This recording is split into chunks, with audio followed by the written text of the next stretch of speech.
The regular board meeting at Castleton Elementary School. First, we'll do the Pledge of Allegiance.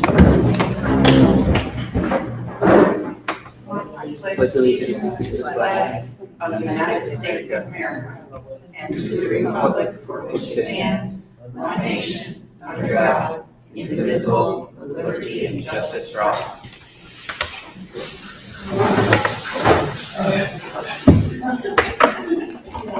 First off, need a motion for the consent agenda. So moved. It's not on. Consent agenda? It's the public comment is third. Oh, no. Oh, I guess. Consent Yep, agenda. never mind. Yep. All right, there, Chris, on the button. Yep.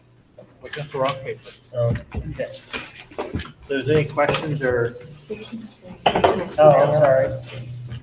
Is there any questions about the consent agenda? So all those in favor signify by saying aye. Aye. Aye. All those opposed? The ayes have it. All right, so now we'll do public comment. No public? Nobody online? No hands online at time, no. Okay. So we can move right into Act 73, H 454 discussion. Yeah, Julie, do you want to start this? Sure, I can do that. So about 3 weeks ago, I received an email from the board chair of the Greater Rutland Supervisory Union. And that letter, let's see, his name is Eric. All right, so that letter, so let's just review who Greater Rutland is for those of us that don't kind of like pay much attention to that, which I get it. So the Greater Rutland Supervisory Union is Ira School District, Quarry Valley School District, which is Poultney, Proctor, and West Rutland, Rutland Town School District, and Wells Spring Unified School District. So in other words, Wells and Middletown Springs. So the Greater Rutland Supervisory Union is what they still call a supervisory union district versus Slate Valley, which is a school district. Okay, so they still have that supervisory umbrella and then all those school districts underneath that umbrella. So they have one board and then a board for each of their school districts. Okay, where we have one board for our entire school district.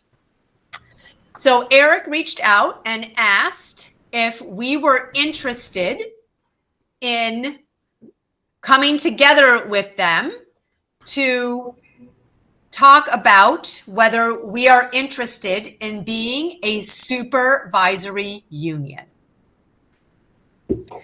And before I responded to him, I wanted to bring it to you guys to see what you think we should do. So he's looking to have a conversation about either us pulling them into their supervisory union or them, like somehow us being part of that supervisory union model. That's why there's a handout on the difference between school district and supervisory union in your board packet. Any questions? I mean, that's the gist of it, or thoughts.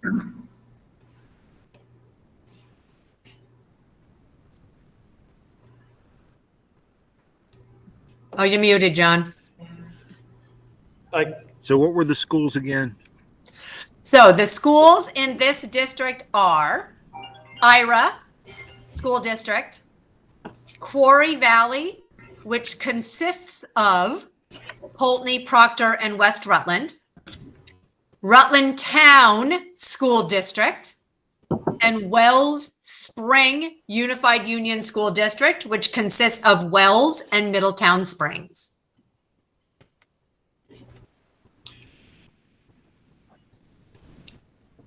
So this is Kurt.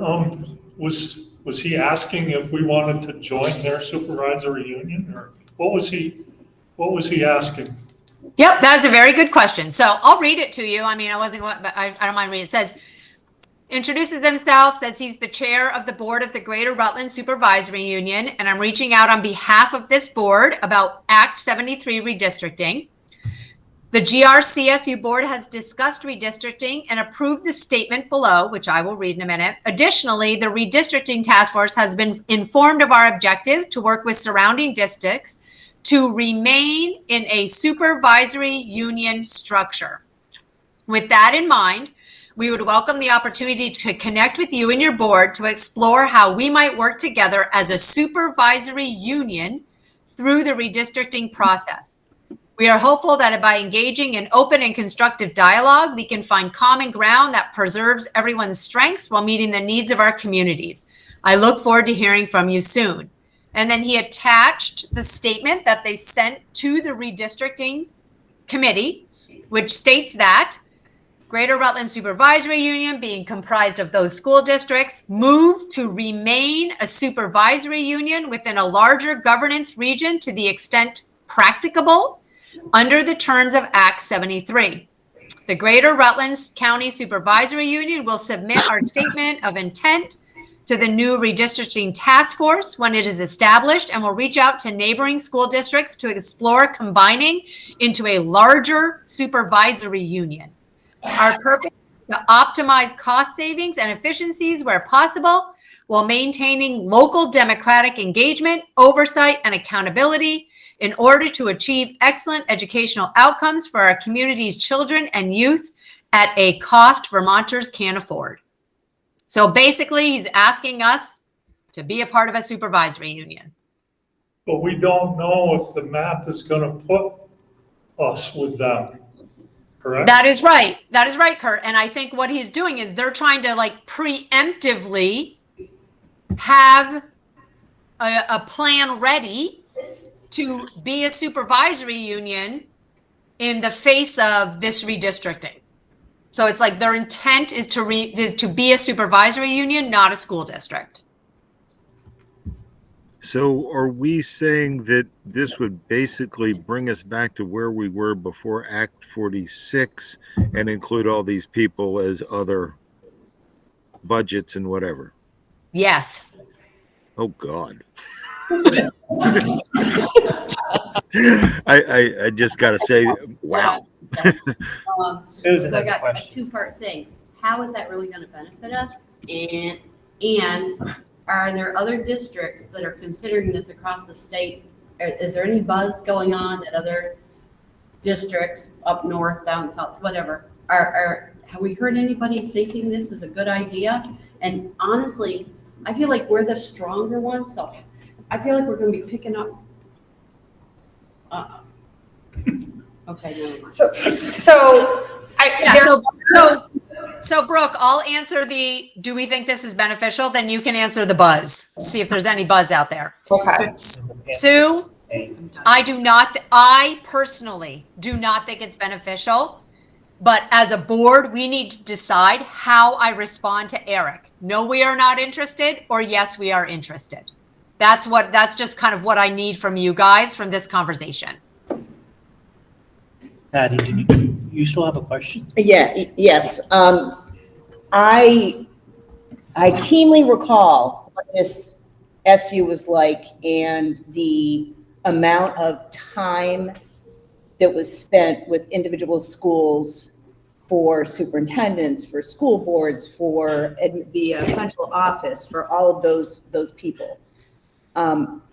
I believe that even getting into conversation with that at this point in time, when we have so little understanding of how Act 73 is going to change our structures statewide, that it would be there would be a lot of resources put into that conversation that I don't believe are necessary at this point in time. Want to answer the second part of? So I do think there are some supervisory unions around the state who wish to remain supervisory unions. And generally speaking, that is to preserve school choice. Those supervisory unions all have an element of school choice within their districts, and it's about preserving school choice. Because if you become a larger district, you likely are giving up school choice. And so that's really what it's about. And Greater Rutland does have school choice for some of its towns. For Ira, for Rutland Town after 8th grade, and for Wellspring after 6th grade. Yes. So John has a question. Yeah, so as we're looking at this, you know, I'm a flat out no. I just lost the feed here, I think. You still hear me? Yeah. Okay, good. You know, that's part of what got us into the mess we're in now. I mean, you know, look at what we've spent in Orwell, you know, when like each town had its own thing. You know, we put a lot of money into the town hall in Orwell to fix what, you know, individual towns would not fund themselves. And those are the people who really are the ones who are talking so heartily about local control. And really, when you get right down to it, yeah, that there is, you know, we all understand that there's no local control, really. Nope, now he froze. Oh, there you go. So, okay, that's it.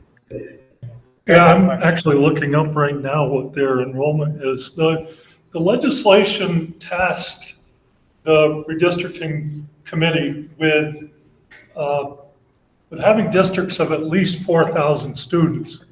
What's the upper limit, 9,000?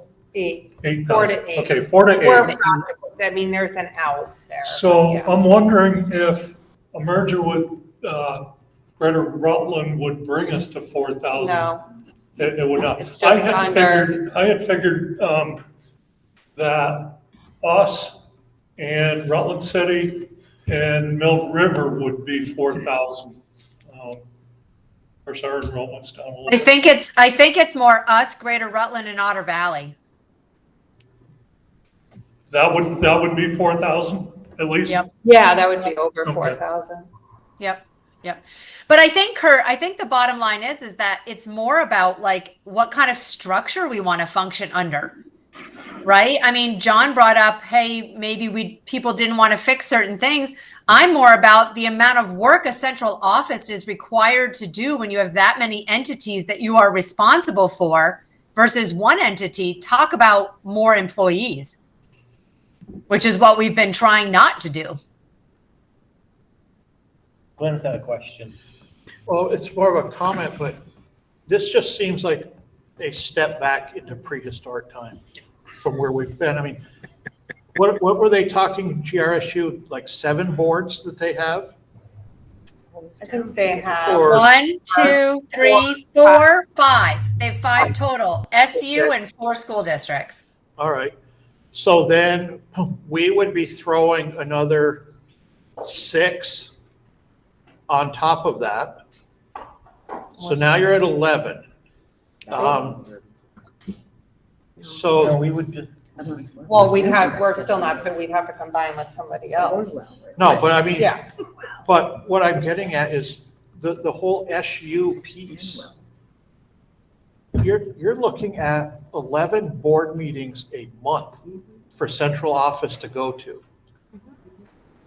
That means, in reality, you're going to be hiring an assistant superintendent, at least one, to cover all that. So now you're throwing money down a rat hole because, Oh, I worked there. you know, it's crazy to go backwards. You know, now you're going to be creating 11 or more budgets versus 1. It's just, I don't see it where there'd be any savings at all. I mean, I can see expenses skyrocketing, going that direction. That's my personal opinion. You know, this is a board decision, not a unilateral decision that I can make.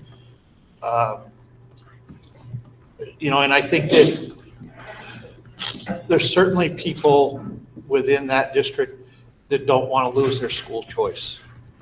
And we've touched on that, and Yeah. it's too bad. I mean, but Remember, we had a district that had school choice, Hubbardton, and it was grandfathered in, and, those kids were grandfathered in, and then it was given up in the merger. so, The other thing I would think you might want to consider, depending on what your decision is tonight, if you really feel strongly that school district is the better way to go over supervisory union, you might consider as a board writing a letter to the redistricting task force to say why you believe school district is a better way to go than supervisory union. I know other boards across the state are doing that, whether it's school district or supervisory union, that they're, preferring, but I think that would be important to have your voice heard if you feel that strongly about it. John has a question. So, yeah, I'm looking at this and, right now we have 300 plus employees, and I think Glenn brought up administration. Like, at that point, that large group of employees, we're going to be adding on people as far as, NHR department, which I'm surprised we don't really have at this point. When we're looking at Act 73, when many of the benefits, i.e. healthcare, are mandated by the state, controlled by the state, I would like to see something come out of this where the state basically did the HR function for all schools within the state. I mean, it only makes sense because otherwise we're just adding another layer, of administration here. If you kept the supervisory union structure, yeah, you would have, I don't see any efficiencies or savings that you would realize under that structure. Susan had. So before I was here in Castleton on this board, I was on the Middletown board. Great community, not saying anything, they're all great communities. But they have older buildings. I would worry about everything that we've talked about, as well as we're just trying to catch up Orwell and the kitchen situation. We'd be taking on a lot of buildings that are older, that have issues. It just seems like so much money to me, and the outcome may not, like what's gonna happen in 2 or 3 years. The amount of school board meetings we'd be having, because you're gonna send a rep from every single one, sometimes 2. The meetings, it's just like we're meeting out on what we got going now. I mean, we're just trying to do a really good job with what we've got, and I feel like our plate is full. And coming up with more money, going to be difficult. Kurt?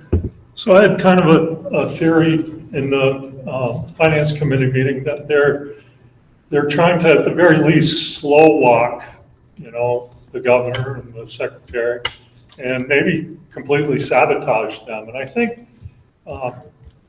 we got an email from Brooke saying that maybe we should be inviting the senators and our legislators to the coffee and conversations, that we should be talking to them, and I sort of wondered aloud, because Glenn was talking about how this property tax relief we received this year, if that was going to really calm things down and people were going to start to be content, because there was a real voter backlash last cycle. And I'm wondering if there will be that next cycle. I'm wondering if, and here's the real conspiracy theory, if the governor meant for this to happen, because with that property tax relief, that means the next year it's going to go way up. And maybe there will be more backlash. So I think we should just keep communicating with our legislators. I think Julie needs to answer this guy from Greater Rutland. It sounds like they're in favor of it. I don't know why they would want to be in favor of it. So Julie, did it seem he was in favor of it? Yeah, they want to remain a school, they want to remain a supervisory union. That's their whole goal, is to maintain the structure that they have right now. So I haven't heard anybody on the board speak up and say, I like this idea. And so I'd love to call the question and just be like, how would you like me to respond? No, we're not interested. Thank you for reaching out. I can work with Brooke to craft something that's, that basically, hey, we don't mind working with you like we do with Pulteney to share a bus for Stafford. Like, we don't mind that kind of stuff, but we have no interest in like merging the two entities into another entity.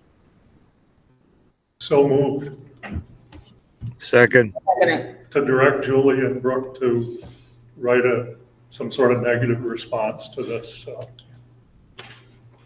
We had a second. I second it. So there's any questions still? Well, I think that it sounds like the board feels there's no interest in doing anything that would lead to a supervisory union model. I don't know, down the road, if those guys wanted to become SU or what? An SD. Or a school district, SD. There could be some potential benefits from that. Yep. But doing the SU, I think, is kind of backstepping. Yep. And there's, I'm sure Brooke and I can craft something that basically states that. Yeah. While we do not want to be a supervisory union, we would agree to chat about how to become a school district. So yes, I feel like we can do that. Also, I'll let you do the question first, Peter. Oh, so any more questions or comments? So, Peter, thanks. I was just going to suggest also, Cheryl just alerted me to a website at the Agency of Education, Vermont.gov, and there's a page that's called, I think it's site, anyway, it's comments. It's under the school Redistricting redistricting task force site, and there's a public comment section. And there's a lot of them there. See all the districts and others that have submitted comments about various things that the redistricting committee is tasked with. It's So- interesting. And that's It's where very- I was it's very thinking you interesting. could submit a response. Right. And I might suggest that Julie, when you and Brooke craft something to the school board chair at Greater Rutland, that maybe we consider, putting something on this webpage as well. Well, that was going to be my next question after this one is, would you like Brooke and I to put together a statement to bring back to the next board meeting that states our intent or our preference to remain in school district and ultimately, if combined, remain in a school district model? I think that's a great idea. Yes. Questions about the question on the floor? Okay. Everybody understands what it's for? All those in favor, please say aye. Aye. Aye. All those against? Ayes have it. So I guess Julie, All right. craft the letter. Yep. Thank you very much. And then I guess we want them to write up something about us wanting to remain a USD, a school district, I'm assuming. Mhm. Yep. And bring it to the board. Yeah, Yep. the board next week for us to read. Yep. Okay, Sounds good. is there any other questions on that topic? No? Okay. So moving on, committee reports. Glenn? So the finance committee met tonight. Just kind of, let me grab mine. So we discussed the Orwell Cafeteria project. And unfortunately, as they've started piecing things back together. There have been some increased costs due to change orders. We're still going to be in under 500,000. There's money. What is in the lunch reimbursement fund is going to cover the bulk of this, and then what remaining little bit will come out of the capital reserve fund. So that project is moving forward. They're still thinking end of October completion. So right now, meals are being prepared in Benson, and they're being trucked to Orwell, and they're being served in the library. So they're making the best of the situation. So that part is going on. We briefly discussed Act 73 update. There have been meetings, as everybody's been talking about. They're still working on coming up with the 3 potential redistricting maps to present to the legislature that are due by December 1st. Whether or not that happens, because there are things that were put into the law that if they don't come up with these maps by December 1st, then everything kind of comes to a halt, and maybe things will be picked up next legislative session. But part of Act 73 required this map first before the next phases to happen over the next few years. But if this piece doesn't happen, it kind of brings everything to a crash. So more on that as we go on. Right now, there's no real changes in the end of fiscal year 25 that we've discussed. We did discuss, started to talk about budget development, some of our priorities. We have made some good gains with student performance. They have relied heavily on interventionists and those pieces. Their questions, a lot of those have been funded by the federal government, and they're not part of our local budget. But as things continue on with Washington, we may lose a bunch of money to cover those positions. And so whether we need to think about keeping some of those positions funded at the local level, those discussions are still to happen. And then we had a discussion on our enrollment. Preliminary through the first this is now our first full week of school. We're down 26 students from where we were last year. The bulk of that decline tends to be in kindergarten and pre-K. So we won't have our final actual head count of people coming through the door. That doesn't happen until October 1st. But as we all know, that with the way the whole school budgeting process works, that as student numbers decrease, that increases your cost per student when everything gets fleshed out. So hopefully we have a whole bunch of new students show up. We can. So I guess that's pretty much it right now. Okay. Questions for Lynn? Peter John does have his hand raised in the virtual. Okay. John? Yeah, Mr. John. I should have asked this question in the finance committee meeting, but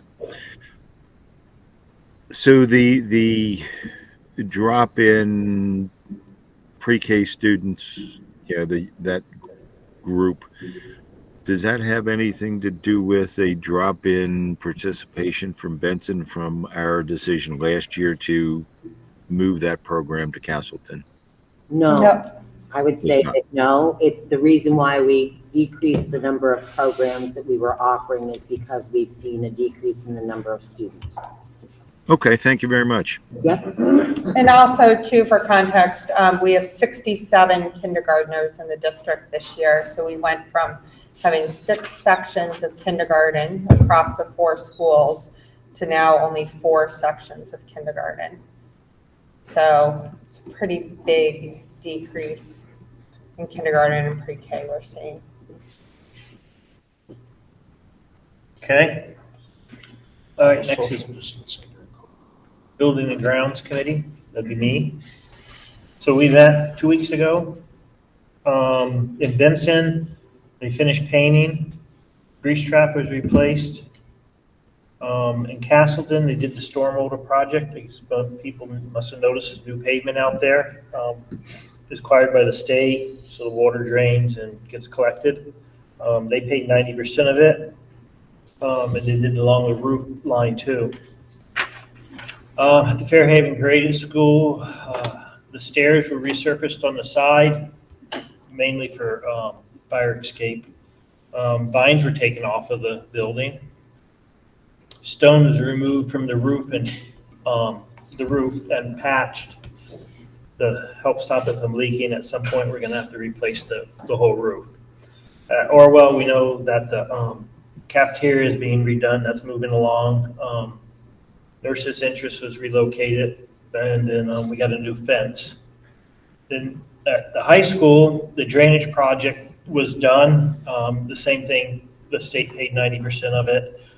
We had parking lot improvements, fence repairs, bathrooms were redone. The cafeteria floor was redone, so we have plumb tiles for pop in the cafeteria and main hallway. All the seams, all the steam controls were in the whole building have been upgraded so they can be controlled electronically. That's what we talked about. Don't forget the tank was taken out. The what? The tank. Oh yeah, we took out the old boiler and 2 storage tanks got taken out of the boiler room at the high school. So that's been opened up and cleaned out. Okay, any questions? All right. I guess Julie, you want to do the executive committee? Executive committee, okay. Yes, thank you. So the executive committee met to talk about the instability that Act 73 will potentially bring to our central office. When we think about the timeline of Act 73, if all goes as currently planned, we are right now budgeting for fiscal year 27. There would be one more fiscal year that we would budget under for 28, and then it would be the new school district. And there are concerns about overlap and paying for 2 central offices, the old one to close, the new one to start, kind of like conversations about just how that would work with personnel. Basically, it was a lot of unanswered questions. We didn't answer any questions. We didn't take any action. It was just talking about kind of like the role in our central office and kind of what we need to be looking at and where we need to be looking. And then we also talked about the new district quality standards require that we evaluate the superintendent every year. The most recent evaluation was completed in February of this year. And technically, we're supposed to give Brooke another evaluation by December 1st of this year, which doesn't give us much to go on because we ended one year and started another within a really small amount of time.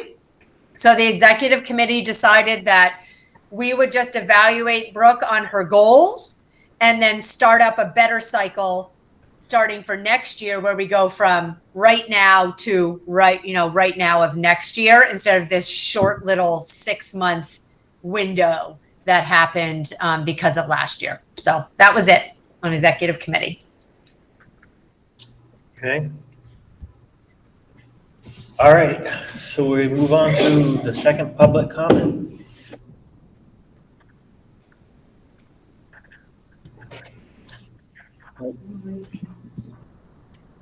Oh, Roseanne? Roseanne Van Loo from Fairhaven. There you I go. forgot about that. Roseanne Van Loo from Fairhaven.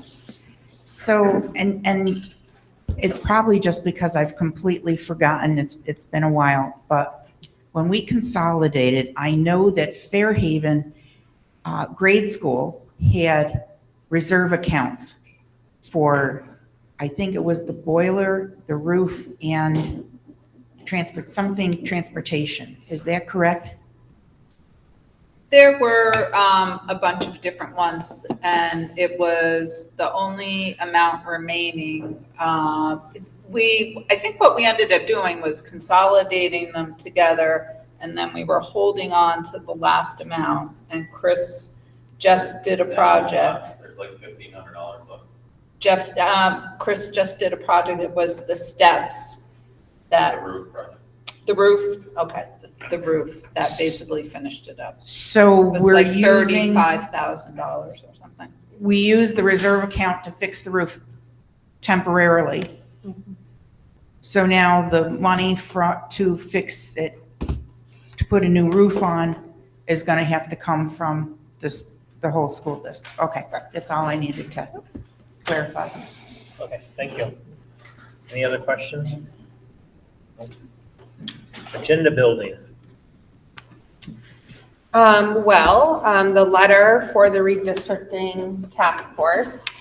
Also, the administrators are going to share their goals. We're going to share all of our goals with you for the coming year. And then we have school counseling office at the high school coming to do an overview of the graduating class of last year that we typically do in September at the board meeting. So that's what we have so far. We also will have had a policy meeting and another building and grounds meeting. So there will be updates on that. I don't know if there's, Peter, Yes. can we possibly do a tour of the Orwell kitchen? Would that be a good date to do that? Next meeting, we're in. Yeah, Or but would it next be the meeting we're following in meeting? Fairhaven. We're in Fairhaven at the high school. Oh, I thought we were in Orwell. Next one, we're in. Oh, sorry. But yes, I mean, when we go That back to following Orwell, meeting, yeah. we could look at the kitchen. Thank John you. has a question. Peter? Oh, John. Line, sorry. John? We're not used to so many questions online. So have we gotten any guidance yet from AOE or VSBA? You know, there's been talk about sample policies for schools and use of AI. No. Okay. What we are waiting for is the model cell phone policy from the Agency of Education, but that's not due until December 1st. So we don't expect to see that until the new year, but we have not, I don't expect any sample policies on AI. Walter, do you? No. No, I haven't heard any discussion of it. We do have one we've been working on locally, kind of using some neighboring districts and that kind of stuff to work on. It's not a policy. We're thinking it's more of remember what term it was, but it's guidelines or something. For guidelines or procedure, we are in the midst of working on our staff student communication policy because we can no longer use social media to communicate with students. Not that that was our practice anyway, but we, for some extracurriculars, folks have been using social media to communicate with students previously, and so we're no longer allowed to do that under the law. So we are working on new policies for that, but they have not come out with any sample ones. So we're going to be discussing that during the policy meeting at the end of the month as well. Okay, thank you. Okay, I'd just like to say, we should have said at the beginning, but thank you to the Slater Booster Club for their donation. Yes. It's buying quite a bit of stuff for us. Okay, with that, need a motion to adjourn. So moved. Second. All those in favor? Aye. Ayes have it.